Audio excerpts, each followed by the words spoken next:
প্রিয় ভাইরা, এদের কার্যক্রমের ভিতরে আরেকটা হলো কোরআনকে বিকৃত করা। কোরআনকে বিকৃত করা কিরকম?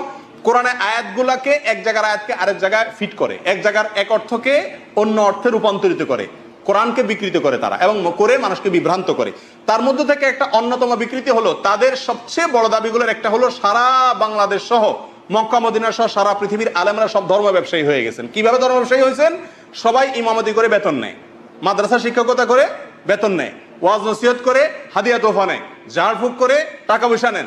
এর কারণে তারা নাকি সবাই আল্লাহর কালাম বিক্রি করে খাচ্ছে, আল্লাহর আয়াত বিক্রি করে খাচ্ছে। অথচ আল্লাহ সূরা বাকারার কয়েক আয়াতে, সূরা ইয়াসিনের 21 নম্বর আয়াতে, সূরা সদের একটি আয়াতে আল্লাহ সুবহানাহু ওয়া তাআলা ভৎসনা করেছেন যারা আল্লাহর আয়াত বেচে খায় তাদের।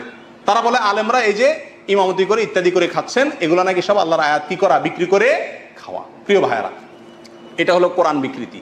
এই সমস্ত আয়াতগুলোর অনেকগুলোর প্রেক্ষাপট হলো ইহুদিদের বিষয়। তারা সমাজের প্রভাবশালী লোকরা টাকা পয়সা দিলে একরকমের ফয়সালা করতো, আল্লাহর দেওয়া আসমানি কিতাব তাদের কাছে যেটা ছিল সেটার আলোকে।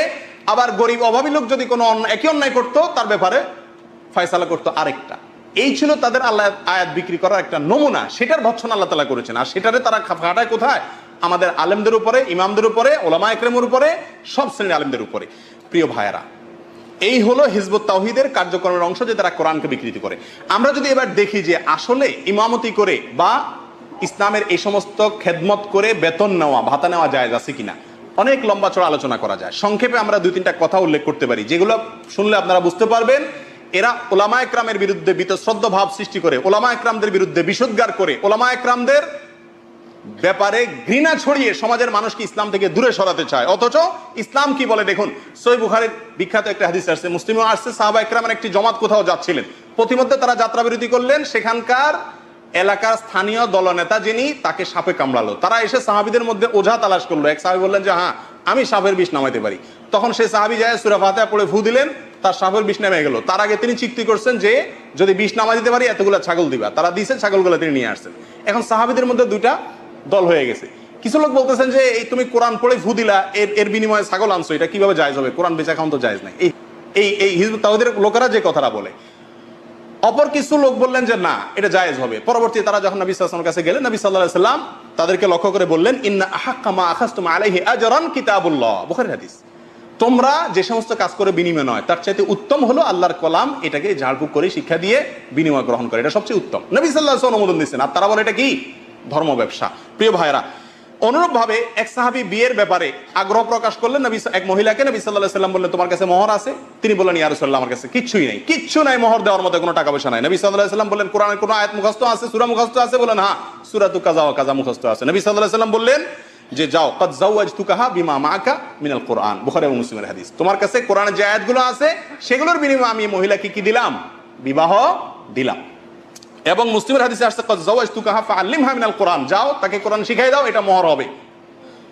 এবং আবু দাউদের হাদিসে আসছে, রাসূল সাল্লাল্লাহু আলাইহি ওয়াসাল্লাম বলেছেন যে আল্লিমহা আইশিনা আয়া ওয়া হিয়া ইমরাতু, 20টা আয়াত শিখাই দাও, সে তোমার স্ত্রী। এই হাদিসগুলো থেকে বোঝা যায় নবী সাল্লাল্লাহু আলাইহি ওয়াসাল্লাম কোরআন শিক্ষা দানকে মহারানার টাকার জায়গায় কি করছেন? স্থলাভিষিক্ত করেছেন। এখান থেকে বোঝা গেল যে কেউ যদি কোরআন শিক্ষা দেন, শিক্ষকতা করেন মাদ্রাসায়, দিন শিক্ষা দেন, তার পারিশ্রমিক গ্রহণ করেন, বেতন নেন, সেটা জায়েজ আছে না নাই? নবী সাল্লাল্লাহু আলাইহি ওয়াসাল্লাম জায়েজ আছে বলছেন। আবু বকর সিদ্দিক রাদিয়াল্লাহু আনহু পরে আমরা জানি যে আবু বকর সিদ্দিক যখন ইসলামের খলিফা নিযুক্ত হন, তার নিজস্ব ব্যবসা বাণিজ্য ছিল।